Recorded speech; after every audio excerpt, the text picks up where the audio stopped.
Pacientëve me kancer nuk u ndahen hallet, sa u siguruan llojet e terapive që ju mungonin. Tani është prishur skaneri vetëm në pronësi publike që diagnostikon tumorët. PET skeni që gjendet në Institutin Universitar për Tomografi me emetime pozitronesh prej 2 muaj është me defekt. Një pjesë e pacientëve janë të detyruar të kërkojnë mundësi jashtë vendit ose nëpër spitalet private, ku një skanim kushton rreth 1.300 euro.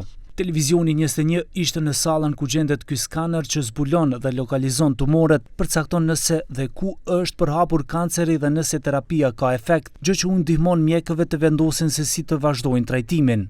Ky PET scan që po shihni këtu është jashtë funksionit tani e 2 muaj. Sipas drejtorisë, deri në fund të gushtit do të riparohet i njëjti i cili ka kryer shërbimin e rreth 15 pacientëve në ditë. Procedurë e cila është goxha e kushtueshme nëse bëhet nëpër spitalet private.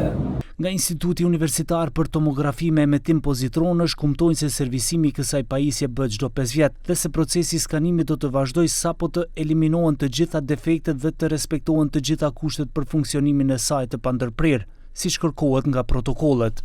Ky është një problem në prodhimin e radioizotopeve. Servisuesi autorizuar po punon intensivisht për këtë problem dhe janë ndërmarrë të gjitha hapat për ta vënë ciklotronin në funksion sa më shpejt e mundur. Në 2 muajt e fundit kemi pasur disa probleme aktive të njëpasnjëshme, siç është një problem me valvulën e vakumit të lartë të sistemit e vakumit, një problem me efikasitet të dobët të burimit ionik dhe servisimin e pompës së difuzionit të sistemit të vakumit. Nga Ministria e Shëndetësisë thonë se janë informuar klinika e onkologjisë për kryerjen e triazhit të mëtejshëm përmes metodave të tjera diagnostifikuese, me qëllim që trajtimi të mos ndërpritet dhe mos të ketë pasoja shëndetësore tek këta pacient. Duhet theksuar se problemi buron nga një neglizhencë shumë vjeçare. Gjatë viteve të kaluara nuk është zbatuar në mënyrë të vazhdueshme protokolli për mirëmbajtjen parandaluese të pompës së difuzionit, duke përfshirë pastrimin e saj të rregullt dhe ndërimin e vajit çdo 5 vjet.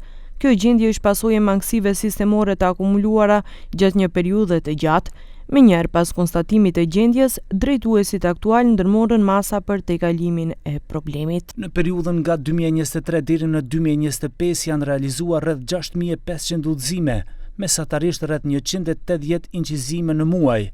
Autoritetet e shohin si të domosdoshme nevojën për një skaner të dytë, i cili akoma nuk dihet se kur do të sigurohet, megjithëse për pajisjen e dytë është siguruar edhe hapësira në këtë institut.